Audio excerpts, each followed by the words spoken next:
O Prêmio Nobel da Paz do ano de 2024 foi para o grupo japonês Nihon Hidankyo, que luta contra armas nucleares e que fazem palestras, peças teatrais e livros mostrando os horrores da guerra e pedem a não proliferação das armas atômicas, tal como aquelas jogadas pelos Estados Unidos no Japão.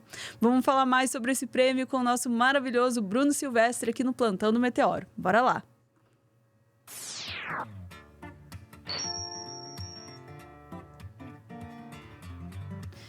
Cidadão Silvestre, nosso maravilhoso Bruno, que boa notícia!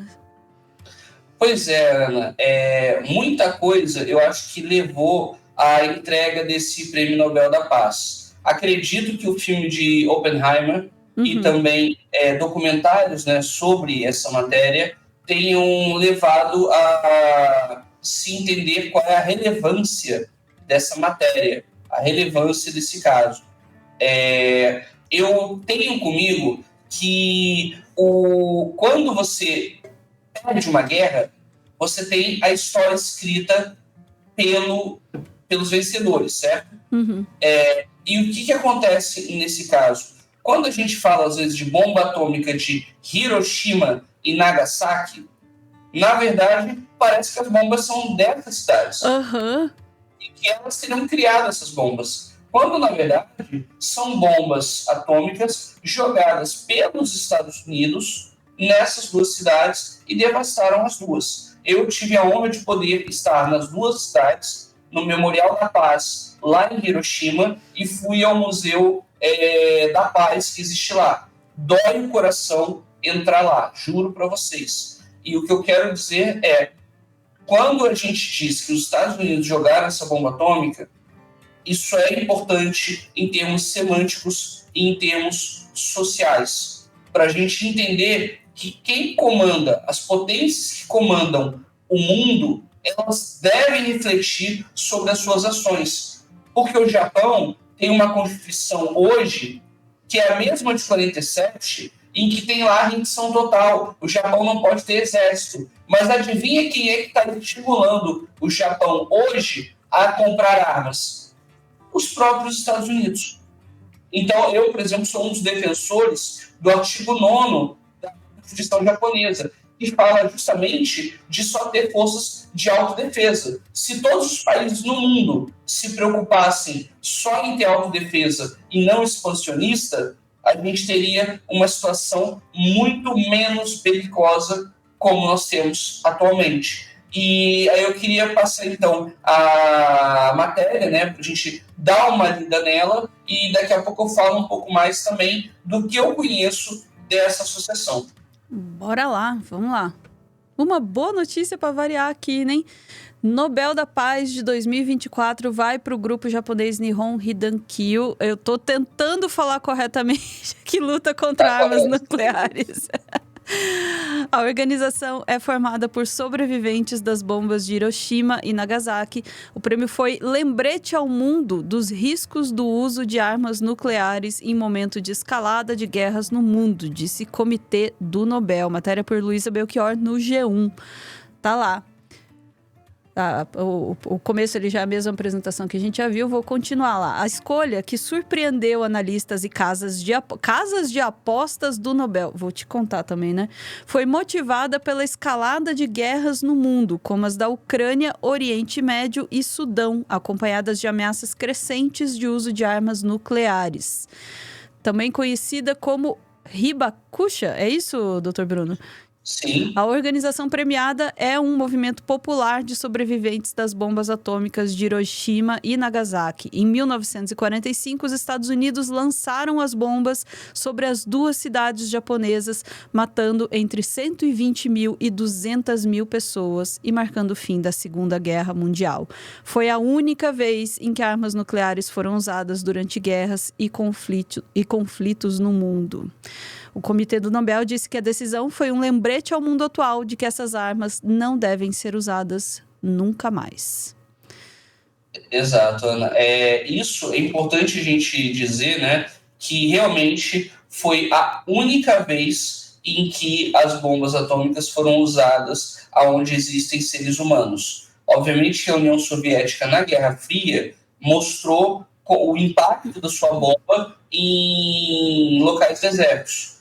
Mas o grande fato é somente os Estados Unidos usaram bombas atômicas, sendo que existe um grande debate sobre a desnecessidade disso e também das bombas que eram chamadas de napalm, que foram jogadas também, mas aí na região de Tóquio. E aí eu recomendo para todo mundo assistir o documentário, que o nome em inglês é The Fog of War, ou seja, bom. A fumaça da guerra, que fala sobre o McNamara, que foi um cara que atuou junto com o governo americano em quase todo o período de guerra, né, do início da Segunda Guerra e também do período da Guerra Fria.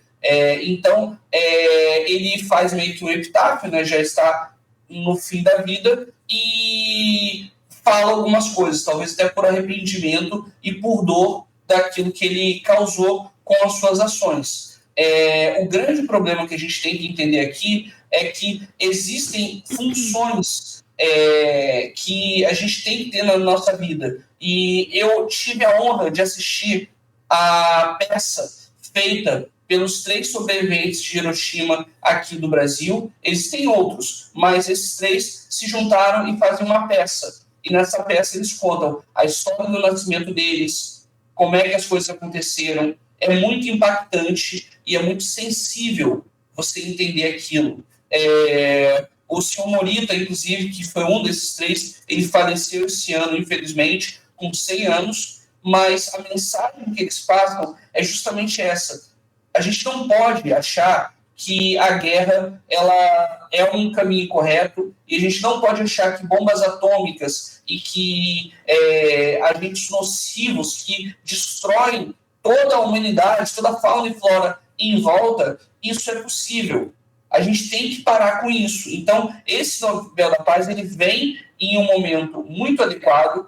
Quem não conhece, eu recomendo que conheça essa associação. Em São Paulo, eles têm feito peças, existem livros, nos Estados Unidos, inclusive, existem palestrantes. Aqui no Brasil, a comunidade desses sobreviventes é de poucas pessoas. Como eu disse, o senhor Morita, por exemplo, faleceu agora com 100 anos. Então, são poucos que estão aqui. Mas existe uma concentração grande ainda no mundo, e a história dessas pessoas tem que ser valorizada, porque é a partir dela que a gente vai tentar não só lembrar e relembrar de que nunca mais isso é possível fazer. A gente não pode achar que isso é normal.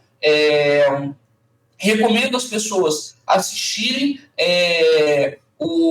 esse The Fog of War e também entenderem um pouco mais sobre o Memorial da Paz em Hiroshima. Quem é aqui do Rio de Janeiro, eu faço convite para que conheça o Instituto Cultural Brasil-Japão, do qual eu sou o 2º diretor cultural, e que nós criamos, né, nós desenvolvemos atividades justamente para mostrar, né, essas questões históricas e mostrar os pontos, porque a grande questão é a atuação do Japão na Segunda Guerra é condenável, a atuação dos Estados Unidos com as 2 bombas atômicas não é justificável.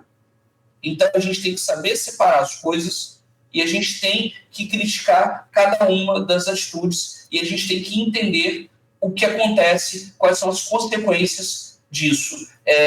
Então, Ana, para fechar aqui a minha análise, eu quero dizer que é muito importante que o Brasil saia desse discurso de ódio, porque a mensagem que a gente pode passar é de que o extremismo ele vai levar a problemas muito graves. E para quem não lembra, tem uma foto de uma menina nua, desesperada, chorando no Vietnã. Aquilo ficou como uma imagem da guerra do Vietnã. E lá, os Estados Unidos usaram o chamado agente laranja, que é o mesmo agente que também tem alguns grupos empresariais usando no nosso Pantanal e na Amazônia. Então, a gente tem que tomar cuidado com as coisas que são usadas. Coisas que foram usadas na guerra do Vietnã estão sendo usadas na plantação no Brasil.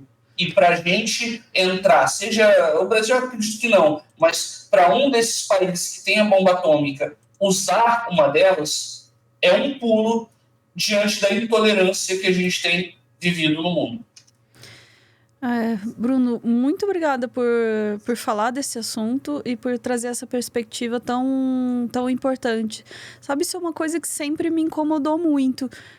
A forma como os Estados Unidos nunca fizeram a contrição necessária, entende? Diante das bombas atômicas. E sempre foi uma coisa aceita, assim, não... Tudo bem, eles precisaram fazer isso porque o Japão, veja o que o Japão estava fazendo. Não, porque eles precisaram fazer isso para encerrar a guerra, porque senão a guerra teria se estendido, não sei o quê. Desde quando a gente aceita de boa que duas bombas nucleares sejam derrubadas sobre cidades, sobre civis, crianças, sabe? Eu não consigo, assim, eu nunca consegui entender como a humanidade normalizou isso ao ponto de não questionar. E realmente, quando você diz assim, se fala as bombas de Hiroshima e Nagasaki, como se as bombas fossem de lá. As bombas são americanas. Né? Então, é bom que a gente lembre disso também, porque muitas atrocidades são cometidas em nome... Da guerra, de abreviar a guerra, ou de evitar isso, ou evitar aquilo.